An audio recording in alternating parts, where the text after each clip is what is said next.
Biting is a normal part of canine development, and normally puppies receive feedback from other members of their pack, including adult dogs, which teaches them about bite inhibition. Allowing puppy biting to go unchecked can lead to behavioral problems in adult dogs. A cute nip in a 10-pound new puppy can turn into a serious bite in an 80-pound adolescent dog. Know how puppies learn not to bite. Young puppies often do not know how hard they are biting, and so they bite playfully without understanding how it affects others. Puppies usually learn that they're biting hard by playing with others. Understand the dynamics in a dog group as puppies age. Adult dogs tolerate the sometimes naughty behavior of young puppies reasonably well, but they become less tolerant as the puppy ages. It is as though the adult dog thinks that the puppy ought to know better. Hence, as the puppy ages, the severity of the correction from an adult dog changes from a mere change in play to a quick message that may include a growl or a snap. In more extreme cases of correction, an adult dog will jump on a puppy and pin it down on its back to really teach her a lesson.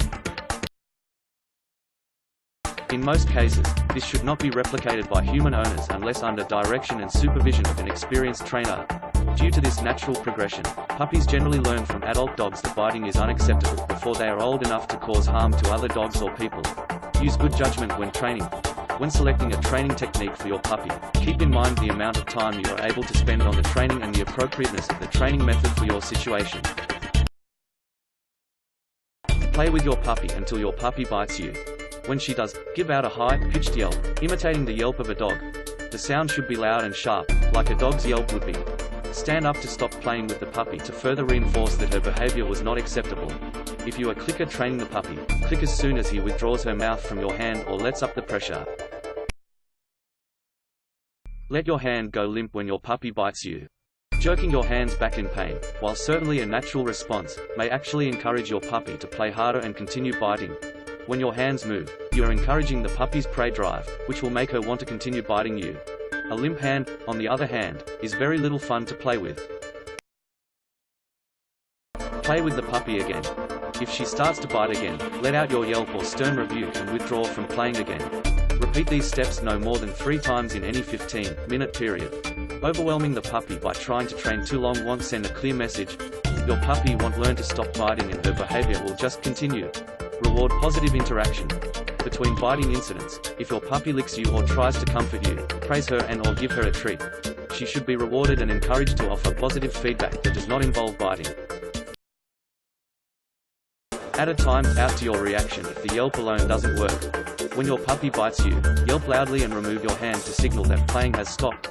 Then ignore the puppy for 20 seconds. Physical isolation from the pack sends a strong message to the puppy that she has acted incorrectly. 3. If the puppy bites you again, get up and leave for 20 seconds. After the 20 seconds are up, go back and start playing your puppy again. You want to communicate that gentle play is encouraged and rough play is discouraged. Play with your puppy until the same sequence happens again and repeat the ignore, withdraw steps. Lower your tolerance for bite strength. If you begin communicating that hard bites are unacceptable, your puppy may try giving softer bites.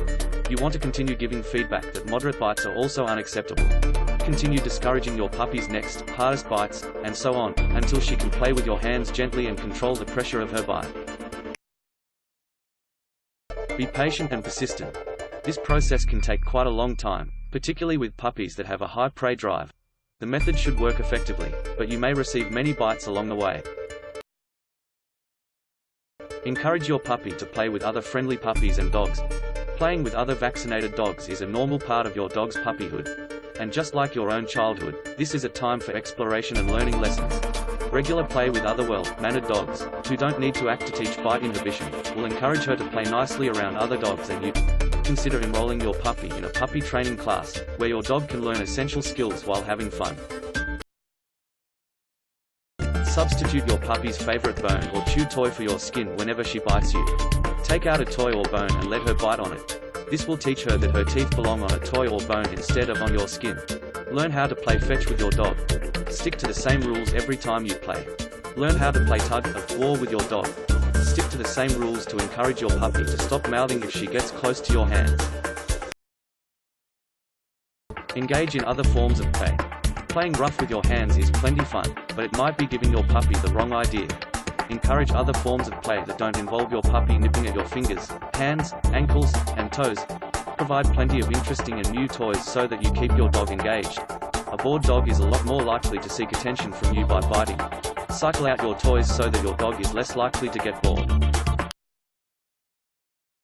Use a taste deterrent to keep your dog from biting. Before you start playing with your dog, spray a taste deterrent on areas of your body and clothes that your dog likes to play rough with. 6. When your dog starts biting you, stop all movement and wait for her to react to the taste deterrent. Praise her and continue playing with her when she lets go. Make sure your puppy is getting plenty of exercise. A well-exercised puppy, exercised to the point of being tired, will not be as rough when playing with you. This will help avoid forming bad habits in the first place. A tired puppy is often a well-behaved puppy. Don't treat like with like. It's sometimes tempting to want to physically punish your puppy by slapping, hitting, or waving your fingers in her face. The problem is that these responses can do one of two things. They can encourage your puppy to continue playing rough, or they can encourage your puppy to act out with real aggression. Avoid other methods of physical punishment that might scare or intimidate your puppy. Don't discourage normal forms of play. You might not enjoy being bitten every time you go out to play with your puppy, but you do want to forge a real bond between you and your puppy, and playing is partly how you do this. Don't give up on playtime just because your puppy doesn't yet know how to play gentle. Teaching her the difference between right and wrong, not abandoning play altogether, will be best for both of you. Take your dog on daily walks.